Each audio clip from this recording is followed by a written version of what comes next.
Oi, gente, eu sou a Ellen e nesse vídeo eu vou contar um pouquinho da minha história com o câncer.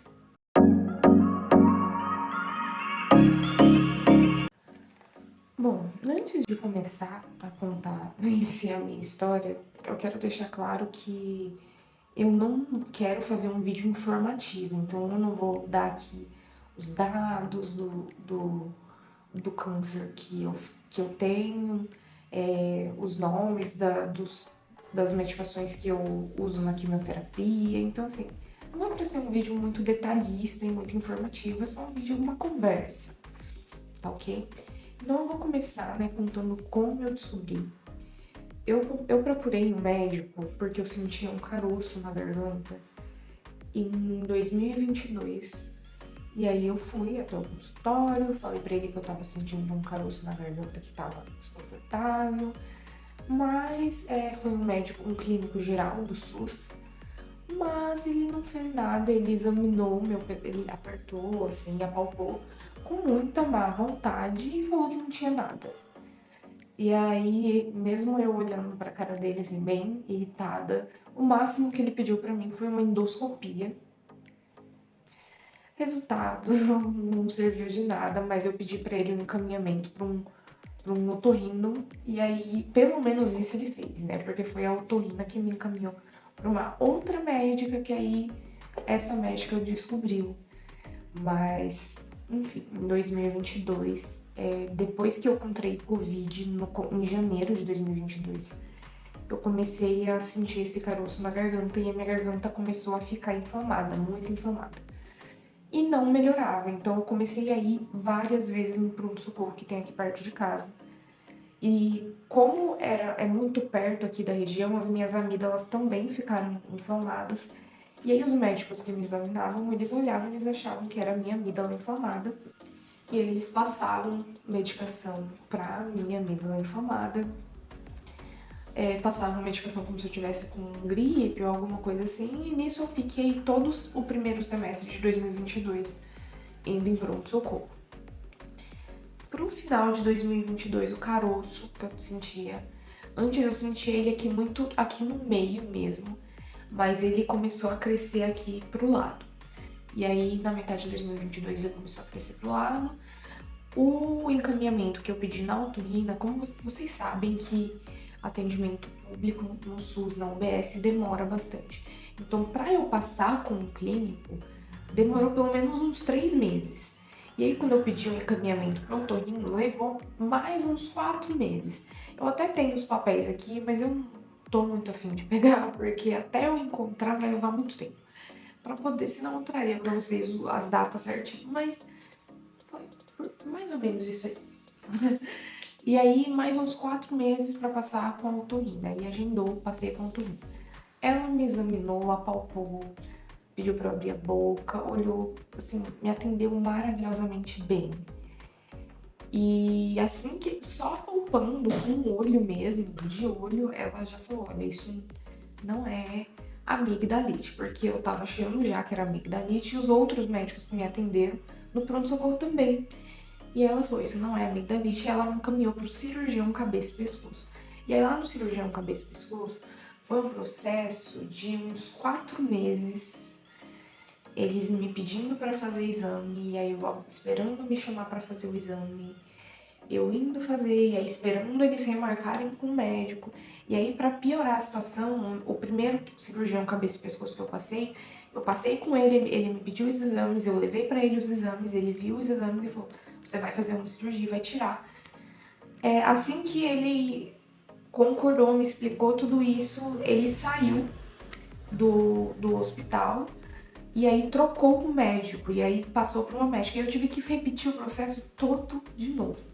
Só sei que quando eu fui passar com essa médica, já tava bem grande. Eu vou até colocar uma foto aqui para vocês terem uma noção.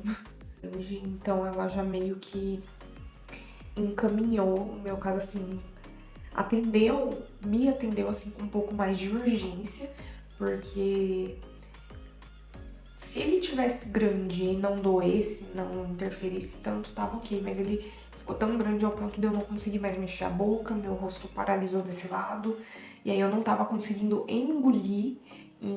Quando eu comecei a tratar, sabendo que era um câncer, eu tive que colocar sonda, porque eu não conseguia comer, não conseguia engolir. Mas enfim, eu já chego nessa parte. E aí passei com ela, fiz todos os exames de novo. Só que eles não me pediram nenhuma biópsia. Eles só me pediram um raio-x do peito, exame de sangue e um ultrassom. Me pediram um ultrassom dessa região, fiz o ultrassom. Enfim, fiz esses 3 exames aí, me pediram também um eletrocardiograma. Fiz esses exames, passei pra ela, falou, ok, cirurgia, para você tirar. E o que a médica tava achando que fosse, ela achava que fosse algo na parótida, porque é bem aqui na região da parótida. Por mim, tudo bem, fiquei super animada, falei, ok, vou fazer a cirurgia e pelo que a médica me explicou, vou ter umas 2 semanas aí de reabilitação e aí eu posso voltar pra minha vida, pra minha rotina, tudo certo. Cheguei no dia da cirurgia. A médica cirurgiã não era a mesma que me atendeu no consultório, mas era uma excelente médica também. Me explicou direitinho como ia ser o procedimento, como que eu ia ficar, as sequelas que eu ia ficar da cirurgia, porque é uma região muito delicada, eu provavelmente ia ficar com esse lado da face paralisado. Então ela me explicou tudo maravilhosamente bem e ela desconfiava de que fossem 2 coisas. Esse problema da parótida, que a outra médica também desconfiava, e ela desconfiava, a segunda coisa que ela desconfiava era que fosse linfoma. Se fosse linfoma, ela explicou pra mim que ela não poderia remover. Então, ela ia só abrir e coletar uma biópsia. E foi isso que aconteceu. Ela abriu, e quando ela abriu, ela descobriu que não era nem linfoma e nem o problema da parótida. Então, ela só coletou uma amostra para biópsia. E isso aconteceu A cirurgia foi marcada em dezembro de 2023. Não, em dezembro de 2022. E aconteceu a cirurgia, que era para ser a cirurgia, né, mas acabou sendo só uma biópsia, aconteceu em janeiro de 2023.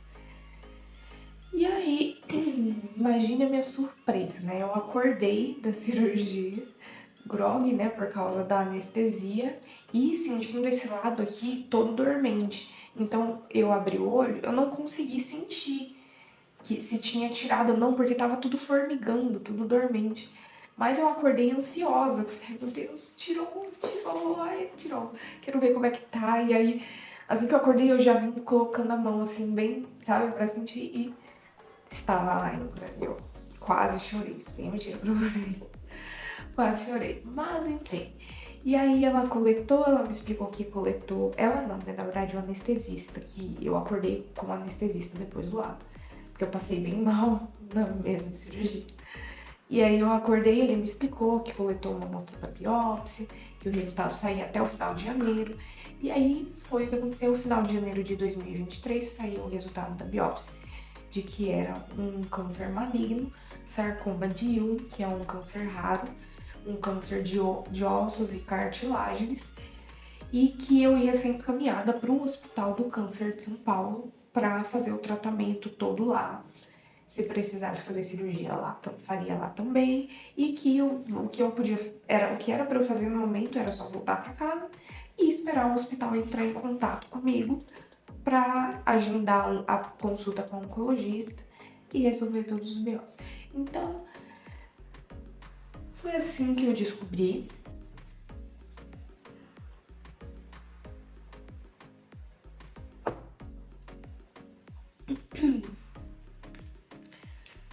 Foi um choque e ao mesmo tempo não foi. Como a médica cirurgiã já tinha me preparado de que talvez fosse um linfoma, e a médica também, eu acho que eu esqueci de comentar, a médica também do consultório, ela também comentou, porque eu me lembro de voltar da consulta dela pesquisando no Google o que era um linfoma.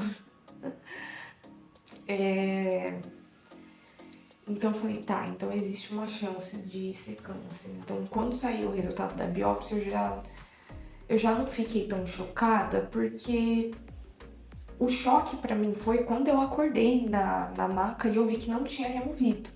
Isso me deixou muito triste. Então, quando saiu o resultado, eu fiquei, tá. E agora, o que eu faço? Eu quero tirar isso daqui, entendeu? E então eu fiquei ansiosa pro hospital do câncer me ligar logo e eu falar, louca médica, e eu saber logo o que eu ia ter que fazer. E aí, a minha primeira consulta com a oncologista foi em fevereiro de 2023. Não demorou muito, demorou menos de um mês.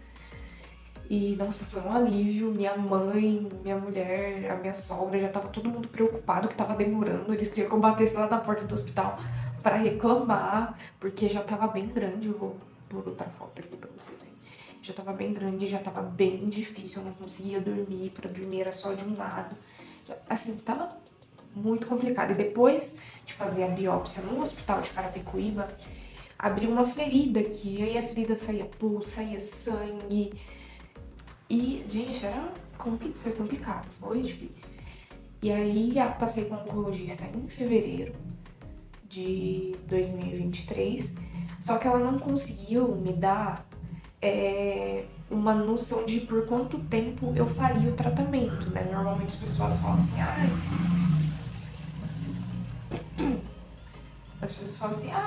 eu vou fazer 14 ciclos de quimioterapia e aí meu tratamento acaba.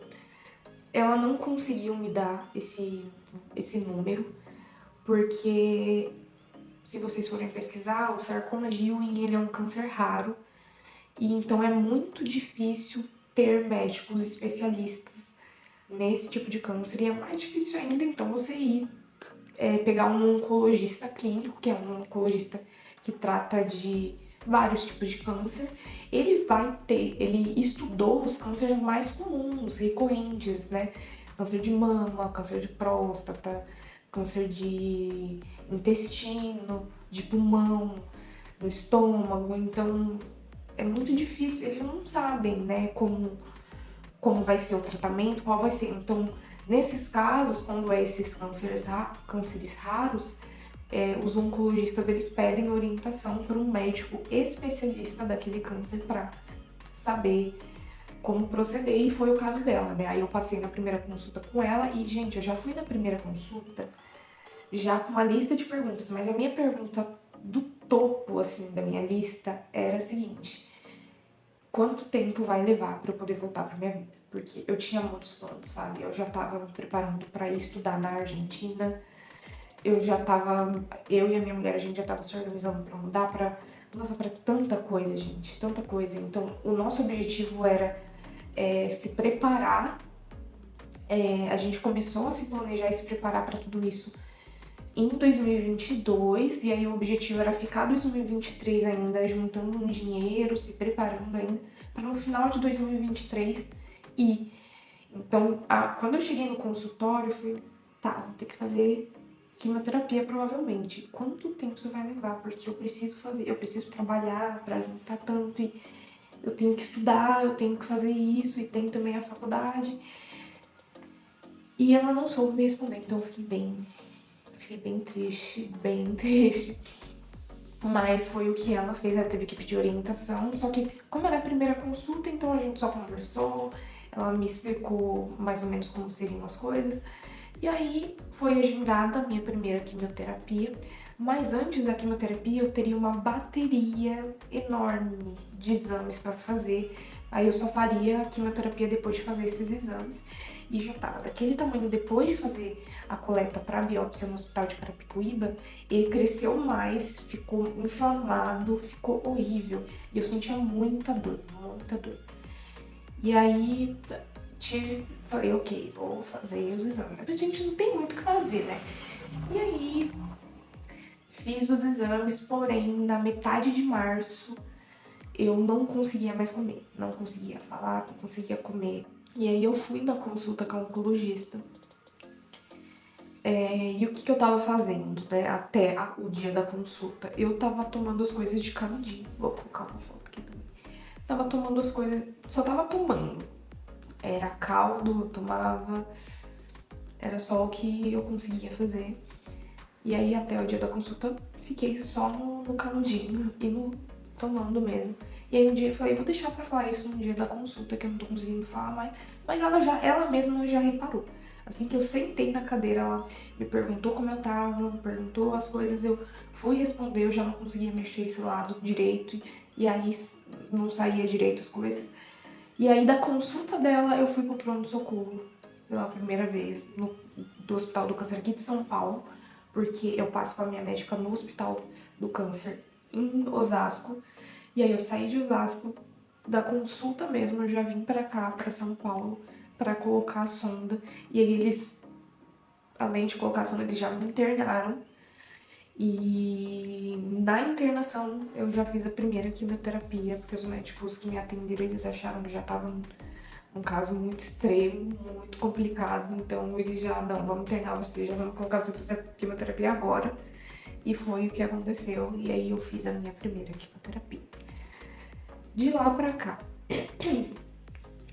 cá, como eu fiz a minha primeira quimioterapia em março, né, já fazem um ano, né, já faz um pouco mais aí de um ano que eu tô em tratamento, fazendo em novembro do ano passado, outubro, novembro, eu fiz a última quimioterapia, eu parei a quimioterapia pra fazer radioterapia, eu fiz 4 ciclos de quimioterapia. E até esse ano, a médica ainda não conseguia me dar uma estimativa de quantas quimioterapias eu teria que fazer. Ela tinha explicado pra mim que o melhor era eu ir fazendo, vendo como eu tava, vendo como o câncer tava respondendo e fazendo quantos fossem, né, necessários. E aí ela sempre pedindo também orientação para os especialistas aqui de São Paulo. Só que esse ano ela conseguiu me dar uma estimativa, mas ainda assim eu vou tirar, né, certas dúvidas com ela na próxima consulta. Mas aí, um ano de tratamento de lá pra cá. E se levar em conta, né, o tempo que eu já tô procurando atendimento médico, que eu já tô tentando resolver, já acho que vai fazer uns 2 anos, né? E pela estimativa aí que a médica me deu esse ano, ainda tem mais um ano de tratamento, porque eu levei um ano para fazer 4 ciclos de quimioterapia e ela estimou que eu tivesse que fazer pelo menos aí mais uns 12, então ainda tem um tempinho fazendo tratamento. Então, ok, essa parte do vídeo foi a minha história, como eu descobri, como as coisas aconteceram. E agora eu tenho umas outras curiosidades para falar. Porém, eu acho que o vídeo já tá grande, com 20 minutos, então acho que eu vou dividir também em parte 2 esse vídeo. Porque eu fiz aqui, ó, o roteiro. E até agora eu só falei desses 5 primeiros tópicos. Falta ainda tudo isso aqui. Então, eu vou dividir esse vídeo em 2 partes. E na parte 2 eu continuo falando sobre as outras informações, curiosidades, sobre pontos importantes, relevantes, né, para se saber. Tá bom? E é isso, espero que vocês tenham gostado do vídeo. Deixem aí nos comentários as curiosidades de vocês sobre o assunto que eu vou responder conforme for vendo. Eu posso responder em vídeo também, não tem problema. Espero que vocês tenham gostado. Não esqueçam de dar um gostei aí no vídeo, compartilhe com aquela pessoa que você conhece que talvez precise, né? E até o próximo vídeo.